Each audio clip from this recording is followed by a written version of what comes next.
Hey everyone, just another quick short. Just been to B&Q and bought these drill bits for wood. So you can tell by the point on there and the way they're shaped. I'll show you on the 10mm. So that's what they look like. Yeah, so I didn't need anything expensive, but these will do for what I'm doing for my bench. So just a quick demonstration. I've already got one set up here, which is a 5mm, two different types of blocks of wood, and let's try it.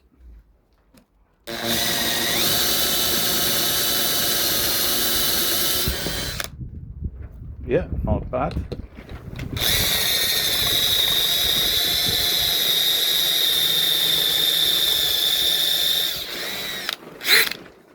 Must admit, a bit slow, but it's done a pretty good job though. It hasn't busted it out, but yeah, just try to take this one out.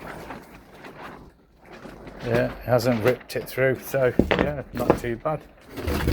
I'm happy with it. Let me know, drop me a comment if you've actually had these. These were £4.95 B&Q, so let me know. See you on the next one.